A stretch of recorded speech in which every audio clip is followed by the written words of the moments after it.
Бәріңе сәлем, сіздермен бірге мен Диана. Менің арнама қош келдіңіздер. Менің арнама тіркеліп, лайк басып және де комментарий жазуды ұмытпаңыздар.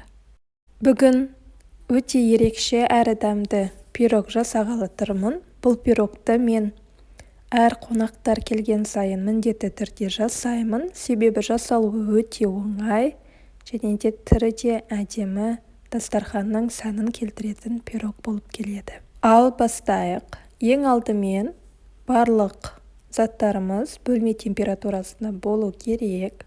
Ең алдымен таза ыдысымызға жұмыртқаларымызды жарып аламыз. Оның үстінен қант саламыз және де венчикпен араластырамыз. Бұл пирогтың бір ұнайтыны, бұны өте жылдам жасауға болады және де ешқандай миксер қолданбайсыздар. Осылай венчиктің көмегімен тез әрі оңай жасаймыз. Жақсылап араластырып болғаннан кейін жылы бөлме температурасында тұрған қаймақты қосамыз.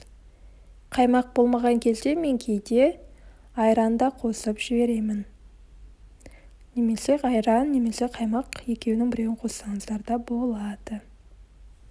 Және де бір қалыпты болғанша араластырамыз.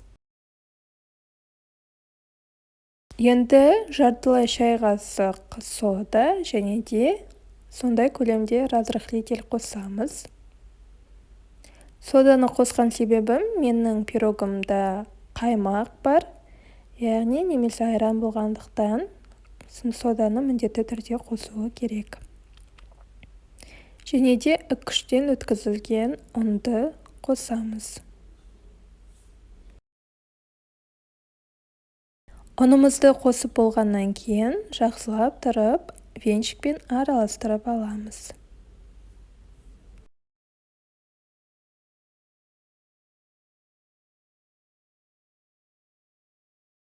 Міне біздің тестамыз осындай болуы керек. Қоймалжың және де үстінен сұйық май құямыз. Және де тағы да бір рет жақсылап тұрып араластырып аламыз.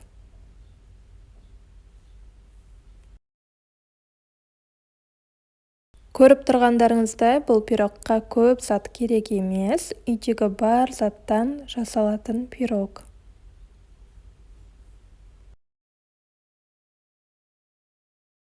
Ал енді осы пирогымызды ыдысқа құямыз. Мен осындай ыдыс дайындадым. Пергамент астына қағаз төсеп, үстіне осы кольцоны жаздым. Диаметрі 1,22 сантиметрде болды. Тестамызды құямыз және де үстін әсемдеуге мен осындай алмаларды алдым, алдын ала турап. Егер алма болмаса, қандай да бір жидектерді салсаңыздар болады, немесе ешқандай жеміс-жидексіз деп пісіре беруге болады. Өте дәмді шығады. Мен осылай алмаларды алып, тізіп шықтым. Және де әдемі иіс әрі дәм беру үшін үстіне корица септім. Яғни алма мен корица өте әдемі үйлеседі. Және де алдын ала қызып тұрған пешке 30-45 минуттай пісіреміз. Яғни ол сіздің пешіңізге байланысты. Яғни духовкаңызға байланысты.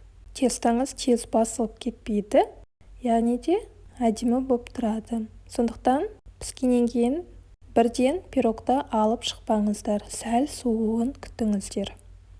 Міне біздің пирог дайын болды. Көргендеріңізде өте әдемі шыққан, тез әрі оңай пісетін пирог.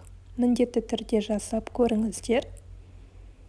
Сіздерге ұнайды деген сенімдемін. Сіздермен бірге болған мен Диана. Менің арнамда келесі видеоларда кездескенше, егер де тіркелмеген болсаңыз, міндетті түрде тіркеліп кетіңіздер.